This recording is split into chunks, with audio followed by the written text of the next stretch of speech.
My subject today is who are we? Now, of course, in its totality, this is an enormous subject. But to answer it in its fullness, we would have to consider the relationships between men and nature, their natural environment, animate and inanimate, between men, individual men, and other individuals, and groups, and whole societies, between individuals living now and past time, the cultural traditions of their own society and of other societies. And this, of course, would be a theme for many lectures given by many people over a long period of time. But what I propose to speak about today is a limited field. What are we? What are we, that is to say, in relation to our own minds and bodies? Or, seeing that there isn't a single word, let's use it in a hyphenated form, our own mind bodies. What are we in relation to this total organism in which we live? Well, this seems pretty obvious. We go about, we live our life, and this seems to present no problem at all. But actually, this is simply because familiarity has bred a kind of contempt of the problem altogether. The moment we begin thinking about it in any detail, we find ourselves confronted by all kinds of extremely difficult, unanswered, and maybe unanswerable questions. Let us take a few examples. I say, I wish to raise my hand. Well, I raise it. But who raises it? Who is the I who raises my hand? Certainly it's not exclusively the I who is standing here talking, the I who signs the checks and has a history behind him. Because I haven't the faintest idea how my hand was raised. All I know is that I expressed a wish for my hand to be raised, whereupon something within myself set to work, pulled the switches of the most elaborate nervous system, and made 30 or 40 muscles, some of which contract and some of which relax at the same instant, function in perfect harmony so as to produce this extremely simple gesture. And of course, when we ask ourselves, how does my heart beat? How do we breathe? How do I digest my food? We haven't the faintest idea. The whole procedure is left to somebody else. Somebody, incidentally, who is more or less infallible, provided we leave him alone. After all, this is the entire theory of psychosomatic medicine. Most of our diseases, as doctors are coming to see now, are caused by we ourselves, this personal self, interfering with the functioning of the deeper physiological intelligence, which, when it is left in peace and not pushed or deranged by means of negative thought, is, as I have said, almost infallible.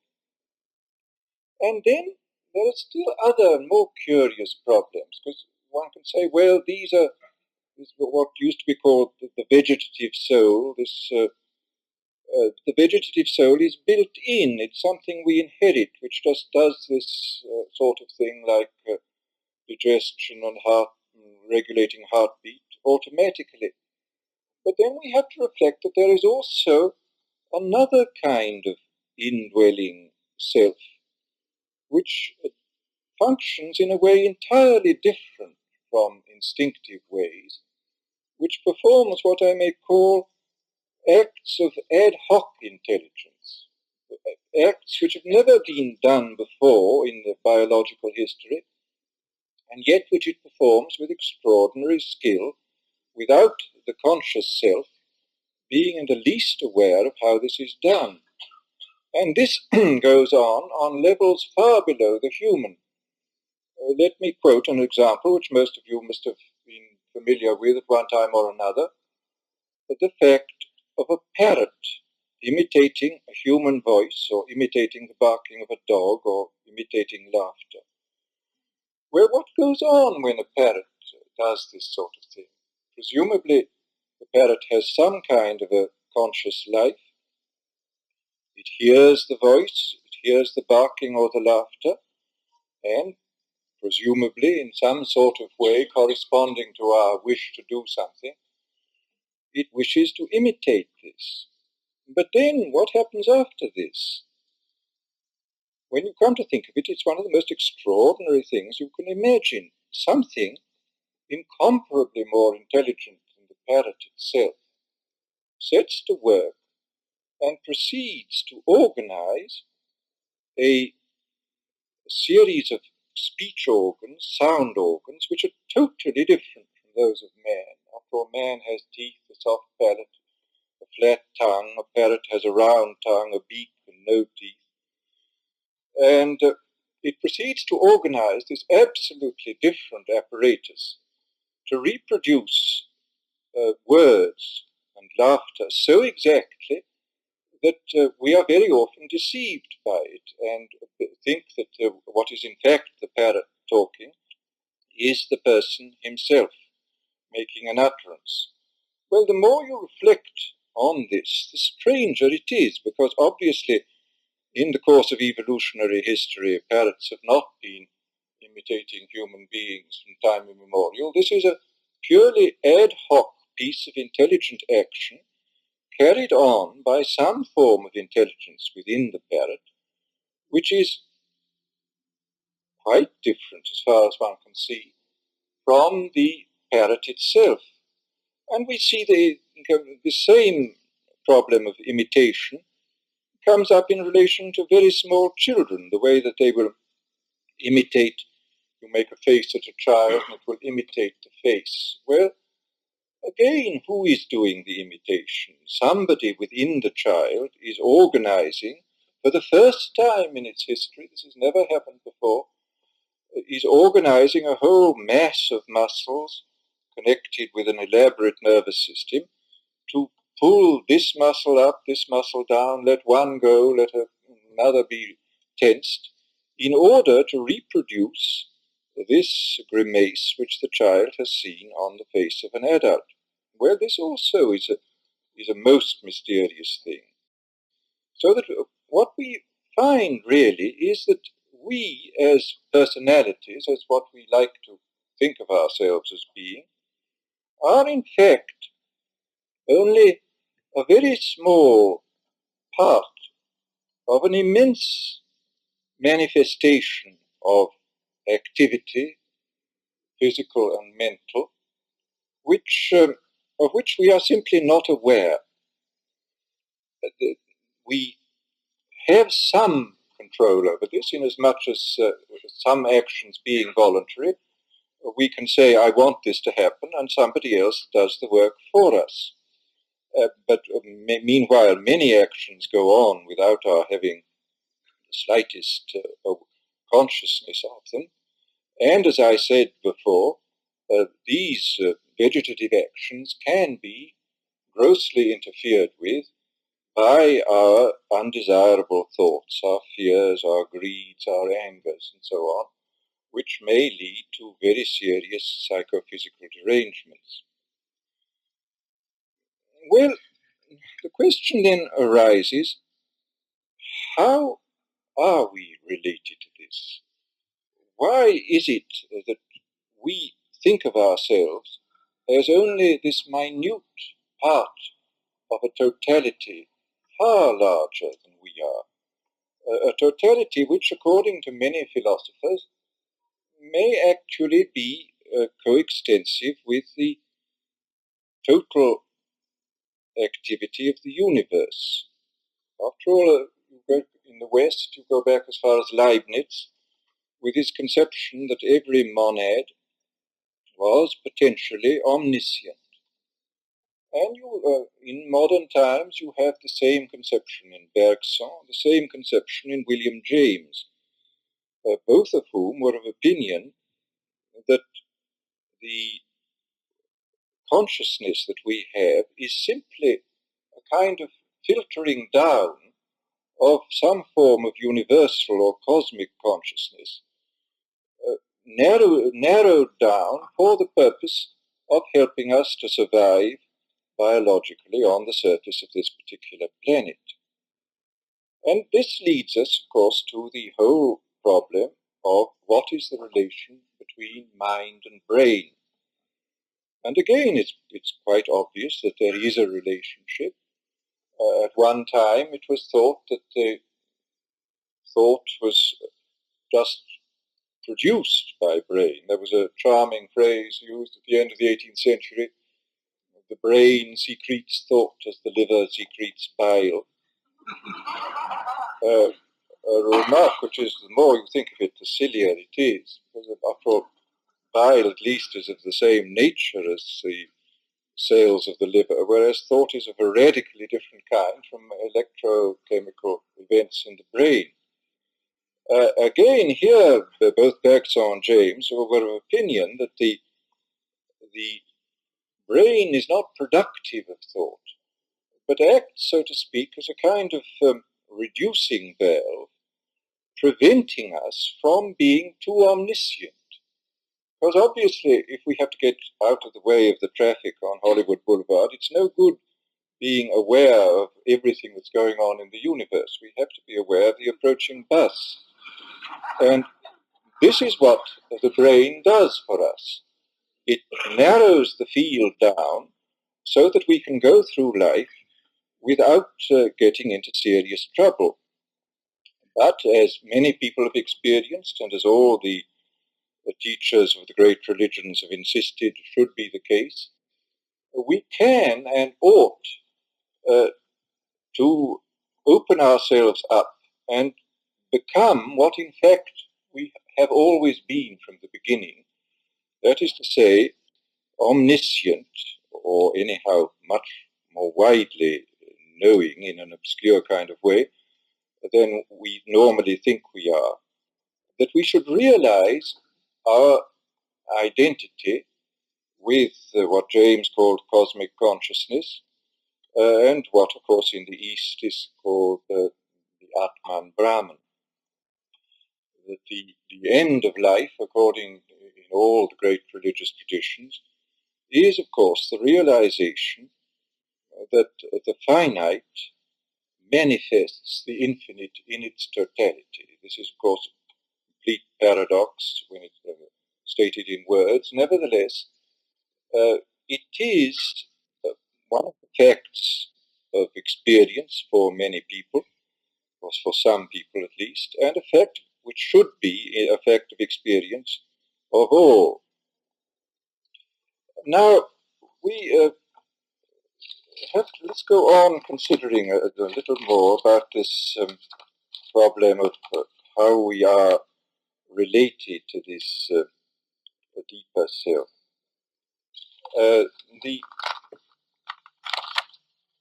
superficial self, the self which we call ourselves, which answers to our names and which goes about its business, has, of course, a terrible habit of imagining itself to be absolute in some sense. I think we may say that this is if we look at it from the metaphysical point of view, we can say that this is a mistaken placement of the absolute. We know in an obscure and profound way that in the depth of our being, in what Eckhart calls the ground of our being, we are identical with the divine ground. But we wish, of course, to realize this identity. But unfortunately, owing to the ignorance in which we live, partly a cultural product, partly a biological and a voluntary product, owing to this ignorance, we tend to look at ourselves, this wretched little self as being the absolute. We either worship ourselves as such, or we project some magnified image of the self in an ideal, a goal, an ideal or a goal which falls short of the highest ideal or goal, and proceed to worship that. Hence, of course, the appalling dangers of idolatry. When one reads in the Ten Commandments the warning against idolatry, I remember as a boy wondering why such a fuss should be made about this, because after all, who cares whether people take off their hats to a statue or not? But of course it's much profounder than this. Idolatry is in fact the worship of a part, especially the self or a projection of the self, as though it were the absolute totality. And as soon as this happens, a general disaster occurs. After all, nothing is clearer in this present mid-century, midpoint of the 19th century, than that the religion of the 20th, did I say 19th century? I beg your pardon, wish fulfillment. 20th century, that the religion of the 20th century is in fact idolatrous nationalism. But there are the nominal religions, Christianity, Mohammedanism, Hinduism, Buddhism, and so on. But in fact, if you inquire what the actions of people mean, in fact it's perfectly clear that the real religion is nationalism, that we worship the national state, that in fact we make use of the traditional religions to buttress the national state, and that the new religions like communism are also used in the service of this great national idolatry.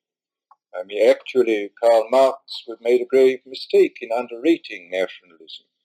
He seems to have imagined that under the influence of socialist and communist doctrines, the masses of the people would give up nationalism. Not at all. He never foresaw what has in fact happened. That communist and socialist doctrines have become the servants of nationalism, the instruments of a particular nationalism, just in the same way in which I'm afraid it looks as though Orthodox Christianity and Orthodox Mohammedanism and Orthodox Judaism were fast becoming the instruments of their respective Western, Middle Eastern, or Jewish nationalism. This is one of the grave tragedies, and of course it confirms the profound wisdom which we find in the Old Testament, condemning idolatry as being a thing of unutterable danger. Well, as I say, the return to the individual, he of course worships himself, or if he thinks he's altruistic, he is what may be called an alter egoist. He worships some projection of himself. And in this absolutization of himself, he is, I think, assisted by the fact that he is a creature with a language. Now, we can never overestimate the importance of language in the life of human beings. Actually, that which causes us to be human rather than simply another of the apes is our ability to speak. This has given us the power to create a social heredity so that we can accumulate the knowledge amassed in past times, and has given us the power to analyze experience which comes to us in a very chaotic way, and to make sense of it for our particular biological and social purposes. As I say, this is the greatest gift which man has ever received or given himself, the gift of language. But we have to remember that although language is absolutely essential to us, it can also be absolutely fatal because we use it wrongly.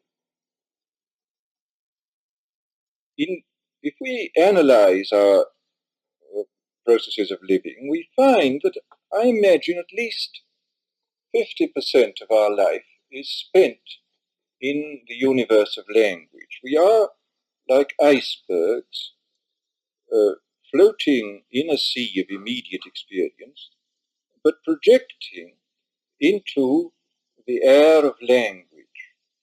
And icebergs, I think, are about 9/10 or 4/5 underwater and 1/5 above. But I would say we are considerably more than that above. I should say we are the best part of 50%, and I think some people are about 80% above in the world of language. But they virtually never have a direct experience. That they live entirely in terms of concepts. And of course this is inevitable. I mean, when we see a rose, we immediately say rose. I mean, we do not say I see a very delicate shading, a roundish mass of delicately shaded reds and pinks. We immediately pass from the actual experience to the concept.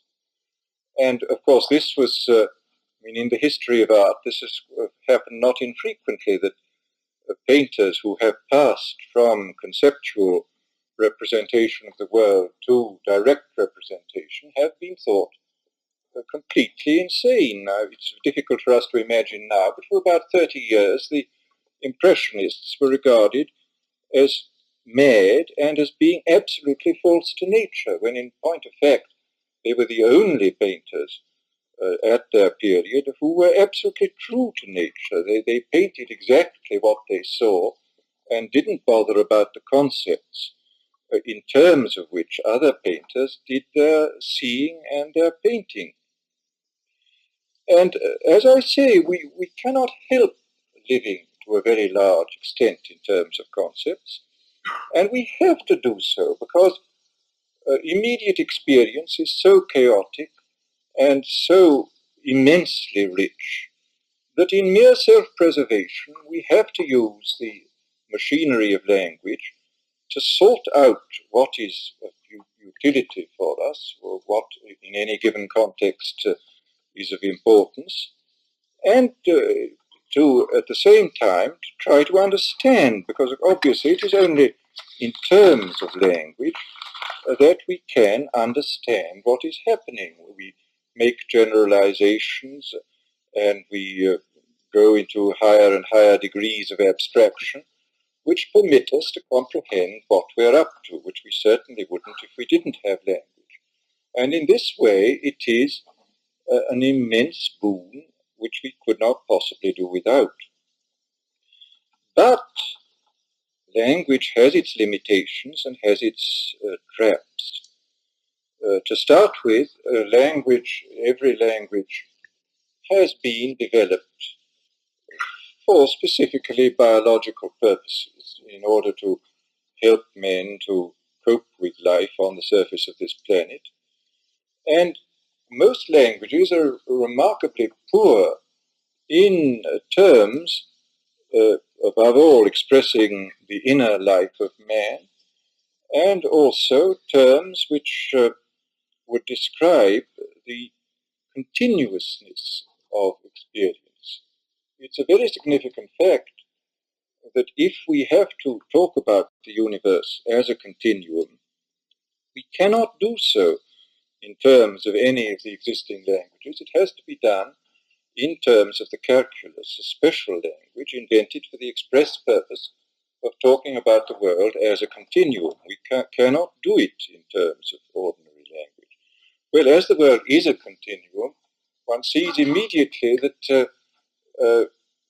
ordinary language does deceive us all the time. It is one of the reasons why we have this mania, so frequently stressed in all the Oriental texts, of thinking of ourselves and of every object in the world as being separate and self-subsistent, when in fact, of course, they are all part of a universal one.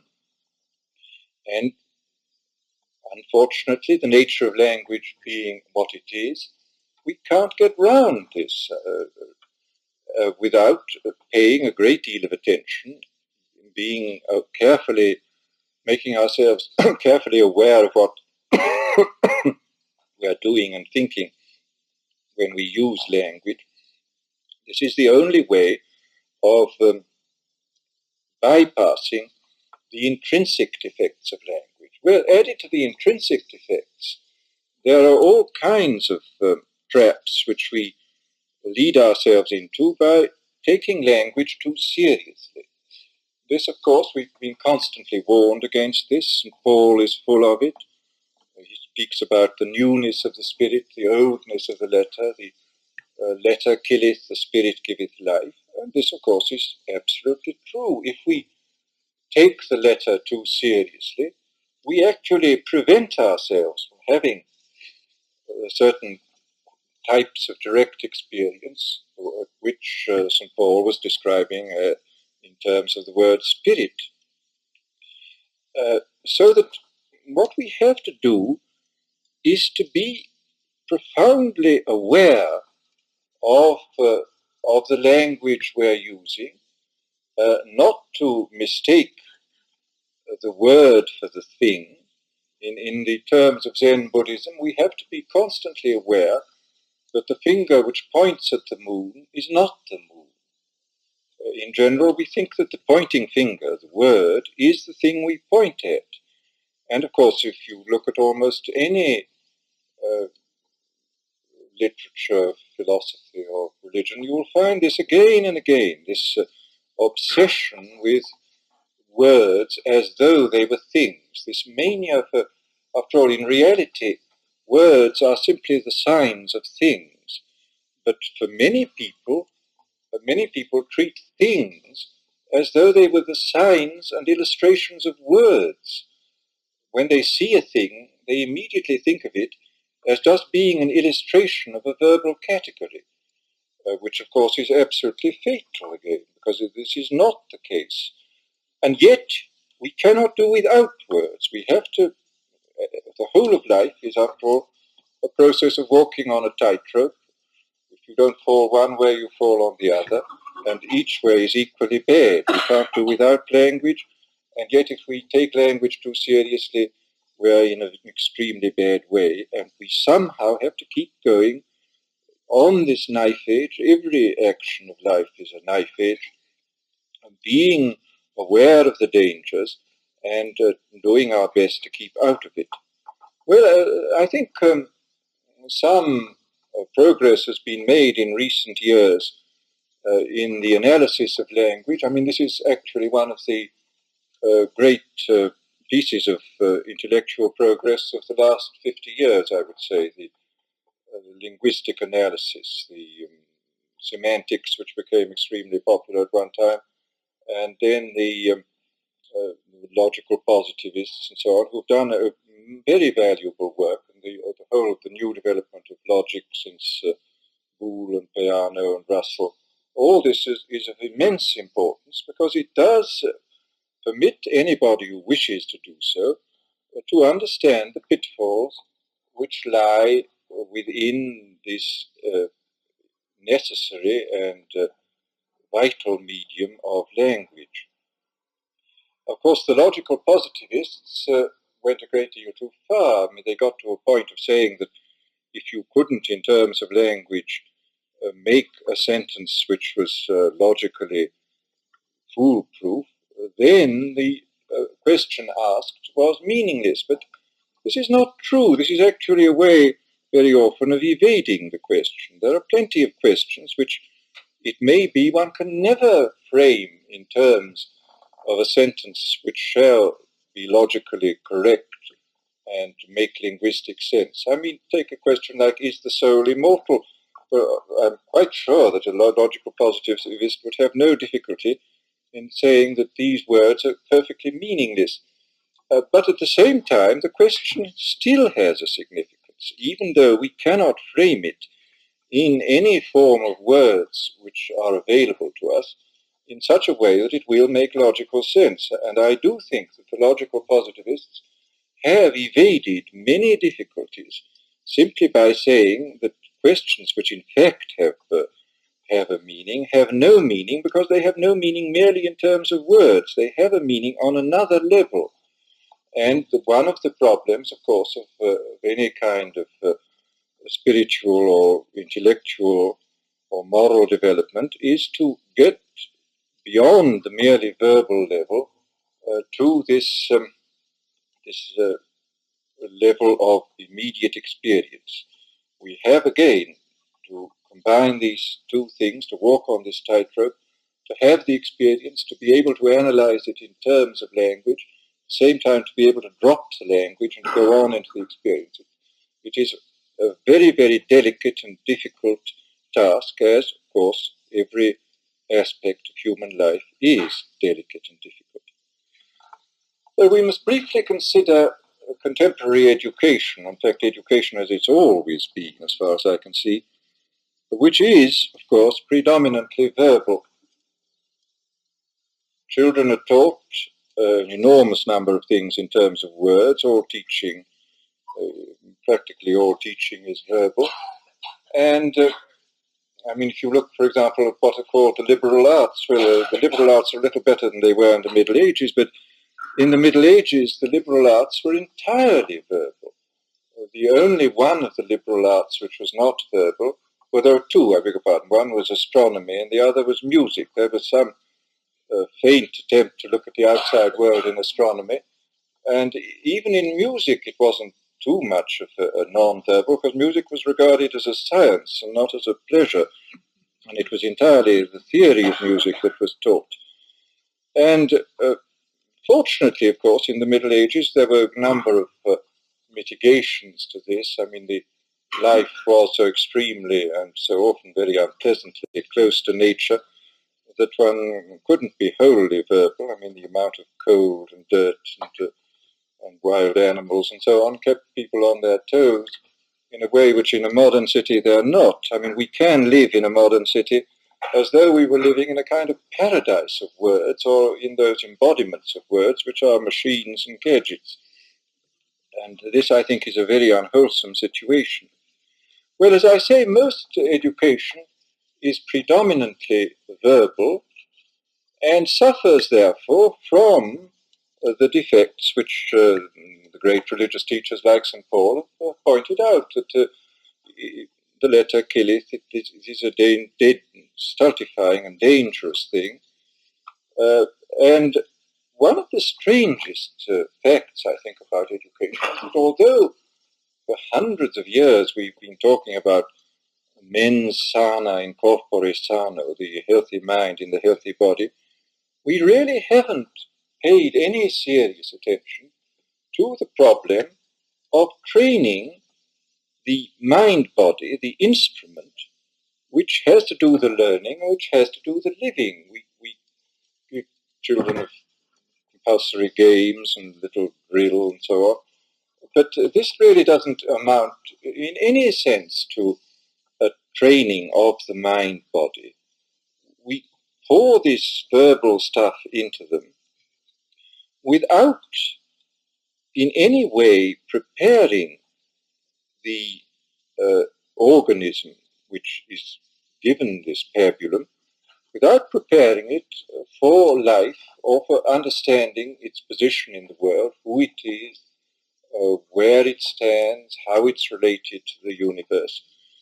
This is one of the oddest things, and we don't even prepare the child to have any proper relation with its own mind-body.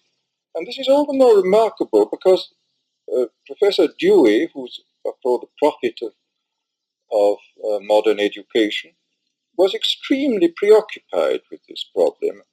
I briefly touch on this because I do think it's very important. Dewey had a first-hand knowledge of the work of F.M. Alexander, who is an Australian, who's still alive, he's in his 80s now, who developed this remarkable technique by which he showed that the proper mental and physical functioning could not take place unless there was a certain normal and natural relationship between the trunk and the neck and head. And Dewey speaks of this in several passages. He said that the Alexander's methods of training stand to education in general, as education in general stands to ordinary life, which shows the enormous importance he attached to it. And yet, although literally millions of teachers now look up to Dewey as the great prophet, practically none that I know of have ever paid the smallest attention to this fact, to this method, which Dewey regarded as of capital importance. I think one of the reasons for this is that this particular kind of teaching doesn't fall into any academic pigeonhole. This is one of the great problems of educational and academic life. Everything takes place in a pigeonhole. And when you get a thing like the Alexander work, or indeed like any system of general synthesis, who looks after it? It's neither biology, nor psychology, nor sociology, nor history, nor anything. Therefore, it doesn't exist. And what is obviously needed in academic institutions now, I mean, the pigeonholes must be there because we can't avoid the specialization. But what we do need is a few people who run about on the woodwork between the pigeonholes and peep into all of them and see what can be done, and who are not closed to disciplines which don't happen to fit into any of the categories considered as valid by the present educational system. And I don't think I can go into any other examples of the methods of training the mind-body, but I think I can risk a generalization here. Many of such methods, of course, have been empirically devised for particular purposes. And if you examine them all, you will find that they are all illustrations of one single principle, which is that in some way, we're back again at the paradox, in some way we have to combine relaxation with activity. Take the piano teacher, for example. He always says, relax, relax. Well, how can you relax while your fingers are rushing over the keys? But they have to relax. The singing teacher says exactly the same thing. The golf pro says exactly the same thing. The tennis pro. And we get, of course, into the realm of spiritual exercises. The person who teaches mental prayer says exactly the same thing. We have somehow to combine relaxation with activity. Well, I think if we take the analysis one stage further, going back to what we said originally about the personal conscious self being a kind of small island in the midst of an enormous area of consciousness, what has to be relaxed is the personal self, the self that tries too hard, that thinks it knows what's what, that uses language. This has to be relaxed in order that the powers, these multiple powers at work within the deeper and wider self, may come through and function as they should. In all psychophysical skills, we have this curious fact of the law of reversed effort. The harder we try, the worse we do the thing.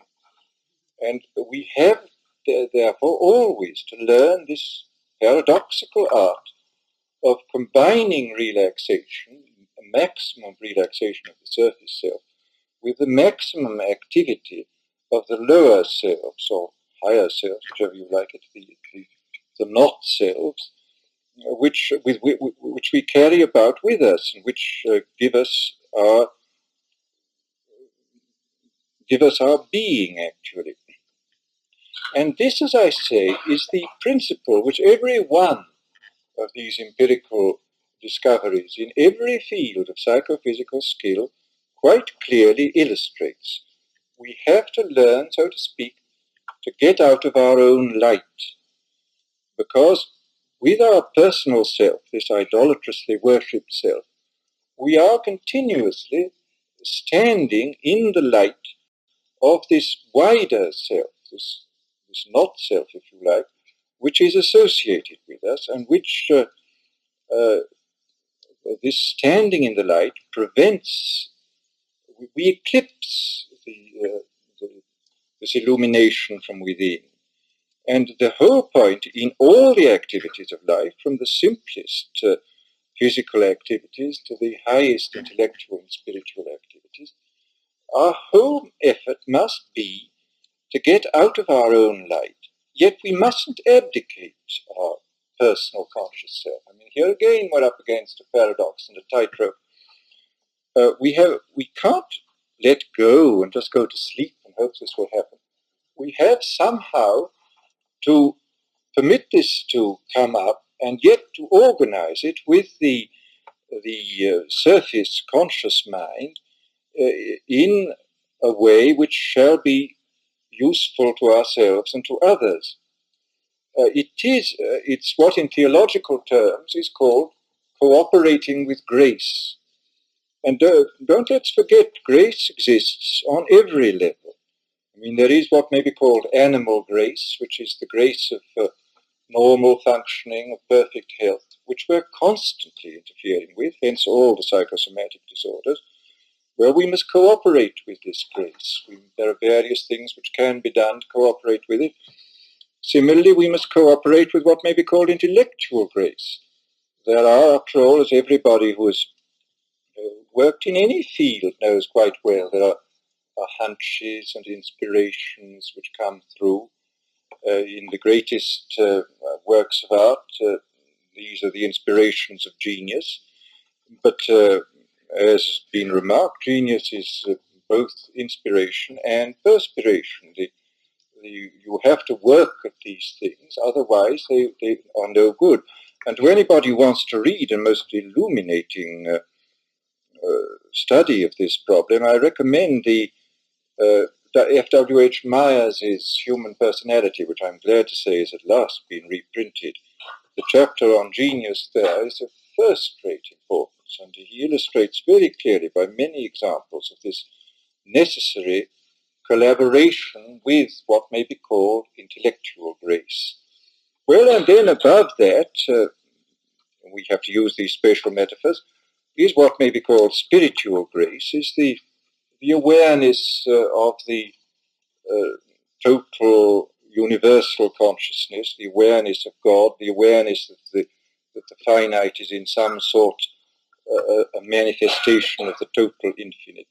And again, we have to get out of the way and to uneclipse ourselves, to permit the light to come through.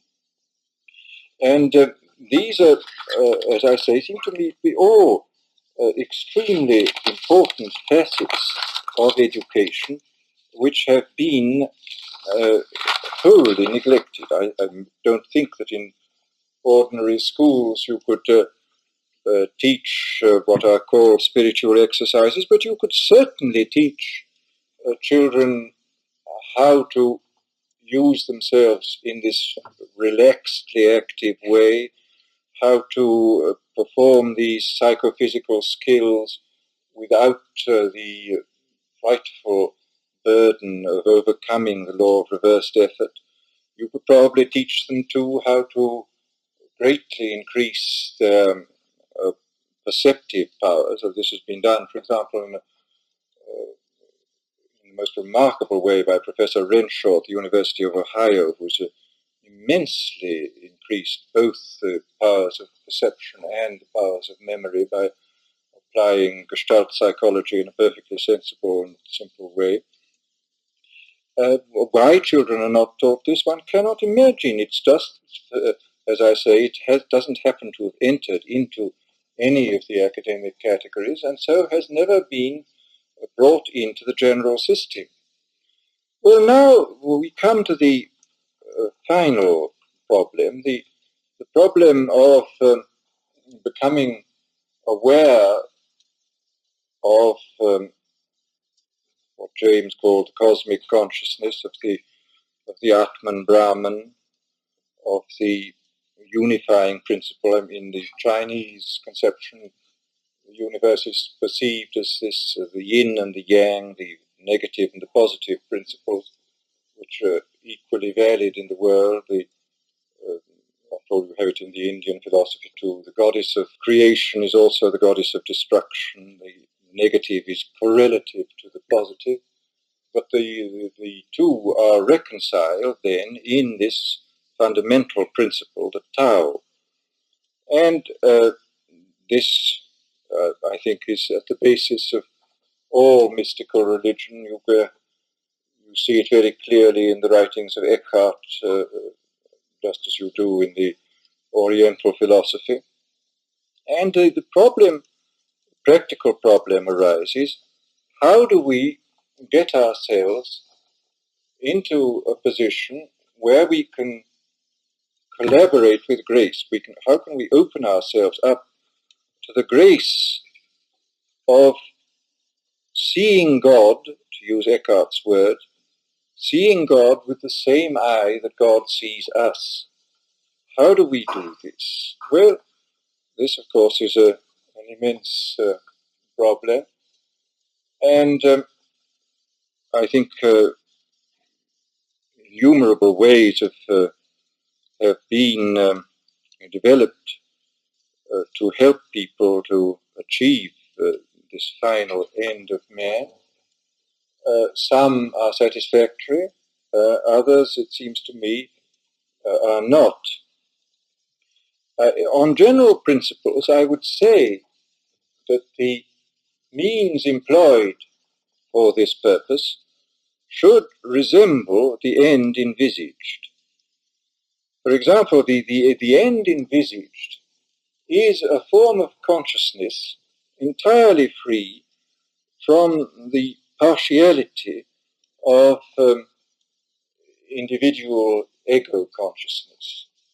We are partial, of course. We see the world in a partial way because we see ourselves as absolutely distinct and virtually divine and absolute as ourselves.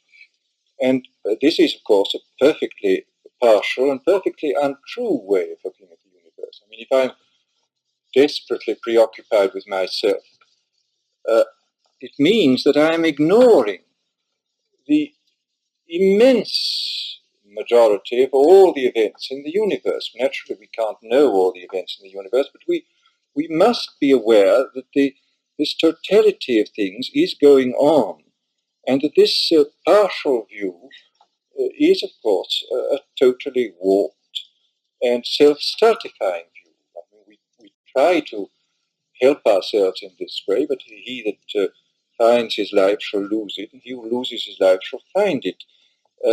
All these paradoxical sayings which keep cropping up in every religion refer to this same thing, this necessity of getting rid of the essentially partial, limited, ego-centered view of the world. And as I say, I think in order to cultivate this point of view, two things are necessary. First of all, we must obviously have an intellectual preparation. It's no good saying you can work without any theology at all. You have to have some theology, and it's rather important. It should be correct. I think this basic, what may be called the basic theology of the identity of the finite with the infinite, the total manifestation of the infinite in the finite, the identity of samsara and nirvana, the one being expressed totally in every particular aspect of the many. This is the end, and this we have to, seems to me, we have to approach through, first of all, a cultivation of the doctrine, a rumination of this doctrine, which is a doctrine to many people not familiar, but I think we have to keep ourselves continually remembering that this is the case. We have to remind ourselves, in the very beautiful words of Matthew Arnold, where he says that to God, every minute in its race, crowd as we will its neutral space, is but the quiet watershed whence equally the seas of life and death are fed. That minutes in themselves are essentially neutral, that both the positive and the negative, both life and death go on in it, that God sends his rain upon the just and the unjust, that there is an essentially equal view of the world, that although naturally as biological creatures we cannot accept our own destruction, we have to, as intellectual creatures, to admit that the negative powers have exactly the same right to existence as the positive powers. Although, of course, again, another paradox, we have to do our best to preserve the positive powers in every way we can, the positive aspects of the world. But intellectually, we must be aware that every moment is a quiet watershed whence equally the seas of life and death are fed. And this is a sort of reminder we have to go on making. Of course, it won't necessarily console us in moments of grief or crisis, but it's a preparation. It prepares the ground for what is the final end, this seeing of the world with the impartial eye of the divine intelligence. Well, then there is the problem of particular spiritual exercises. Well, this is a very difficult problem. My own feeling is that in some systems of spiritual exercises, too much emphasis has been laid on the use of the imagination and of concentration. I mean, a particular form is imagined, or even in the higher forms of meditation, a formlessness is imagined. But this is the imposition of something upon the natural process of life. I mean, this is actually in an attempt to get to a non-dualistic outlook. It is actually an assertion of dualism. I mean, that somebody is imposing this upon the flow of life. And again, I would think even that these intense practices of concentration, although they may produce very remarkable psychical results, are not the best way of getting to this entirely impartial view, because again, this is a suppression of an enormous area of life. I mean, that you are suppressing with one part of your mind something which is going on in another part of the mind. And it has always seemed to me, I may be wrong, that the most valuable spiritual exercise is to permit thoughts to come, these often pointless and foolish thoughts which occur, but just to say, you do what you like, but I will pay attention to you. And if one does this is a very curious phenomenon. If one pays attention to the irrelevancies which keep cropping up in the mind, the irrelevancies stop of themselves for a short time, and for a moment you do get this sense of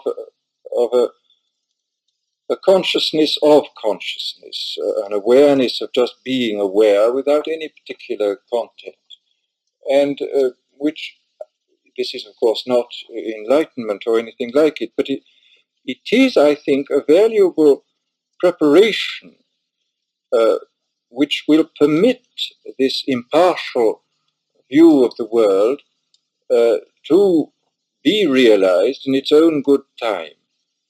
We cannot, of course, press this thing. Nothing that we can do will actually produce this thing. All we can do is to get out of our own light, to use our will to will ourselves away Eckhart has again another curious remark. He says, God and God's will are one. I and my will are two. And we have somehow to use our will, to get rid of our will in order to collaborate with this totality of the universe, to accept events as they come in this impartial spirit, yet doing everything we can to promote the positive side of life. But I think I've said enough to make it clear that the principles, at any rate, are simple, that we, as we think of ourselves, are a very small part, even of the physiological and subconscious life immediately available to us. That we don't control our bodies, we just, and we don't even control our thoughts. After all, the popular language is very clear on that subject. We say, a thought came to me, this flashed upon me. We don't say, I invented this thought. We accept what comes to us. And we have to learn how to take what is given by something which is not ourselves in any sense that we think of ourselves. And this, as I say, applies to every level of activity, from the simplest physiological acts to acts of psychophysical skill, going up to the most complicated ones like playing the violin and playing the piano and so on. And finally, it's exactly the same principle which holds good in the religious life, where the aim is somehow to get out of the light, get out what the Quakers call the inner light. We have to get out of the inner light and let it shine. And most of our lives, of course, are spent in eclipsing this light with all possible means at our disposal. And the methods of doing this, I mean, they're fairly clear. I mean, we have to live a life where with the minimum of negative emotions, the minimum of malice, the obvious moral commandments have to be fulfilled. And then there is this intellectual preparation of perceiving that the nature of the universe is such that our pretensions to be absolute and separate are ridiculous, not only ridiculous but fatal. We have to remember this all the time, as often as we can. And I think we have to do this preparation of, in one way or another, preparing the mind to accept this uprush or downrush, whichever you like to call it, of the greater not self, which you can also spell as self with a large S, the Atman Brahman.